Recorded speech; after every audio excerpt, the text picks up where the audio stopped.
Hey everybody, it's Jason Blaha here, and I have a full squat workout for you guys today.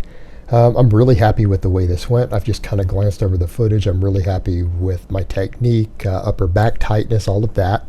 And as you guys know, as I've said on the last one, the goal here is to get back to 500. You guys have seen me squat over 500 on camera before. I haven't squatted in well over a year, and I'm like, let's do it. Let's rebuild all of these basic lifts. I want to be good at pretty much every basic lift. Now some people are like, well, there's a couple you're not doing. That's right. And once I kind of get these four where I want them, I'm going to work on some others too. But that's the goal, get all around strong. And I don't want to be strong for a guy in his 40s, because I am now into my 40s, about to turn 41, less than a month. But I just want to be strong. I want to be strong. I want to be fit. And so, I need to rebuild a squat. So that's the goal. Let's get back to heavy, strong, pause squatting. And this is how you build a squat. This is how I built a 500 squat before on camera.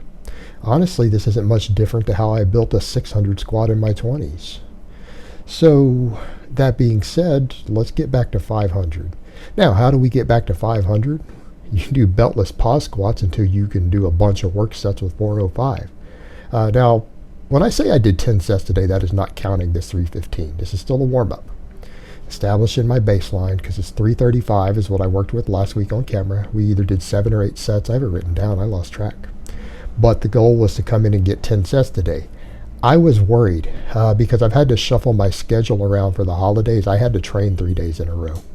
I deadlifted, then benched, and then squatted. I've only had like 48 hours since I've done my deadlifts. Less than 48 hours, because I did those in the evening. So I've had less than 48 hours since I did a bunch of triples on deadlifts. So I was a little worried, but you know what? I came in and this was strong. My first few work sets, they were really, really fast. Like a couple of the other guys the gym was chatting with commented, like, that's way too much power. That's way too much bar speed. I'm like, yeah, but I'm doing 10 sets. It will slow down. And it did. But as you guys can see here, pause and just boom, explodes. And that is not a whippy bar, by the way, guys. You're like, what is that? I believe that's a Rogue Ohio bar, I think. Not particularly whippy, but it flaps a little bit. It's just bar speed.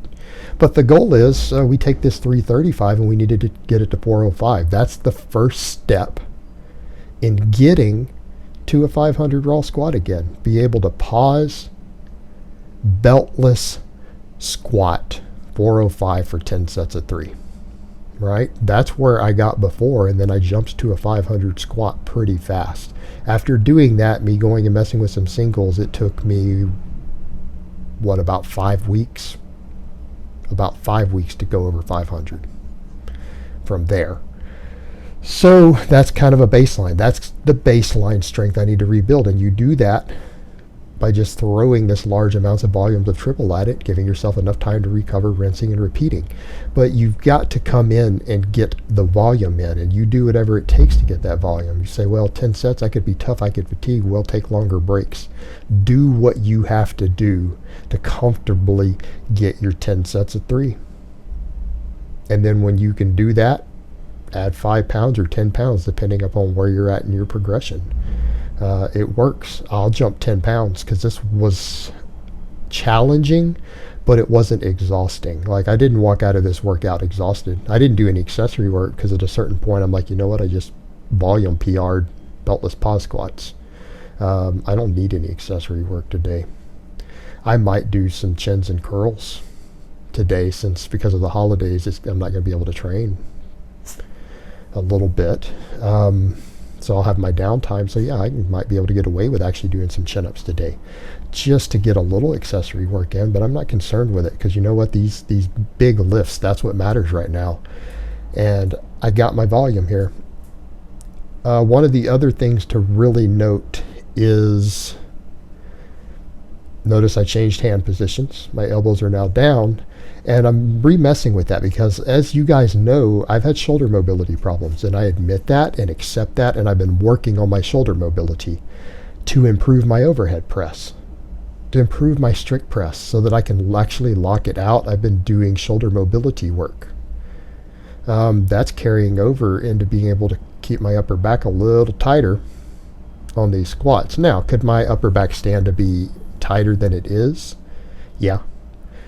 It's improving, though. I've definitely seen an improvement this week, adjusting everything, getting it tighter. It could always stand to be tighter, but I'm seeing improvements there, and I think those improvements are directly related to my shoulder mobility work. So me trying to improve at my overhead press and get my shoulders healthy enough and mobile enough to correctly overhead press, even though I've built a decent strength base on it, I need the mobility. Me doing that is actually looking like it's going to carry over to my squats.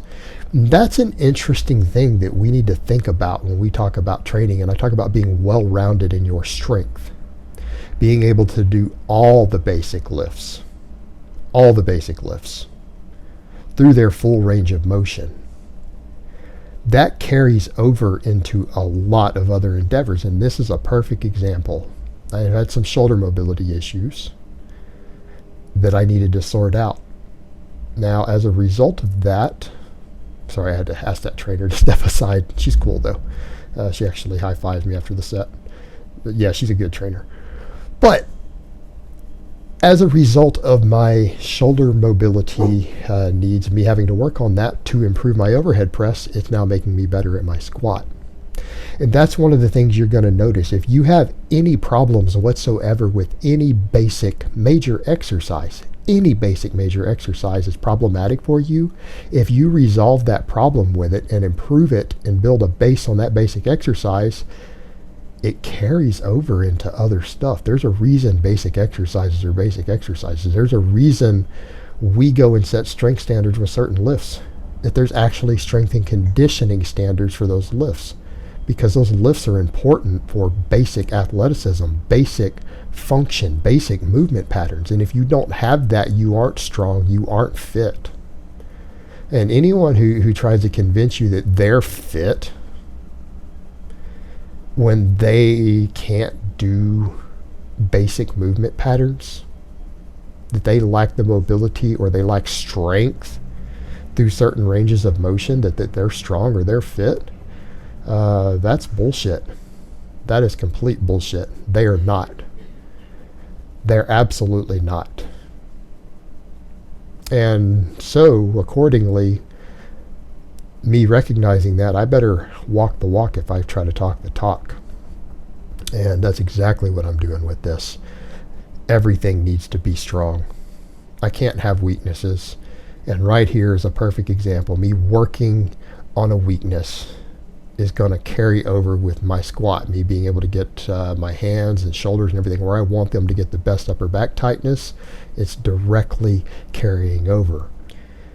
And that's the beauty of something like that, because we look at that and say, okay, so if that allows me to get better upper back tightness in the long term, the work I'm doing to get better at locking out my overhead press, if that improves my upper back tightness, how much is that going to bring up my beltless squat? Because getting your torso tight and keeping everything stable is harder without a belt. That's the reason beltless squatting has the benefits that it has. So the question becomes, how much is that going to be worth? 20 pounds? 25 pounds? Who knows? I wouldn't doubt 25 pounds, though. I might get 25 more pounds out of my squat in the long term as a result of the extra shoulder work I'm doing. All right? That's carryover. And you'd be surprised how many little things like that exist. There's a lot of them. A lot of them. And we're seeing the benefits here because, again, got my goal with 335. We mastered this weight. 10 sets of 3, paused with good form, good speed. That's our goal with any given weight. That's how my current training system works. Any exercise, it's about mastering the lift and mastering the weight. I'm struggling the most with the bench press on that right now, but I'm not struggling with the squat, so I'll take it. Take the victories where I can get them one step at a time. But yeah, the squat's coming along. I can put whatever projections I want on this at this point and say, well, I think it'll take me this amount of time. I'm not going to make that public, but I have my own schedule that I've written, my own timeline. this workout's any indication, because I shouldn't have been strong today based on my recovery curve, deadlifting less than 48 hours ago for volume, but I was. It might be faster than I've scheduled it at, but we'll just do it one workout at a time, one set at a time, 5 pounds, 10 pounds at a time, and we'll get there. So I'm going to get there, and I'm going to put in the work, and I am just very happy with this workout. Everything looks good. I'm really happy with the footage. Like I said, I could always stand to get a little tighter with some of the stuff. But as far as the pauses go, being able to pause and generate speed and maximum force through the whole lift, I'm very happy with that. And the fact that I was able to replicate it on all 10 sets, some of them were slower than others. But overall, none of these sets were slow. None of them were slow. So that's what we're looking for. 10 sets of 3 with explosive power, explosive speed with any given weight, so that we can keep moving forward. And that's what we got right here. So I hope it's been informative, and I will talk to you guys next time.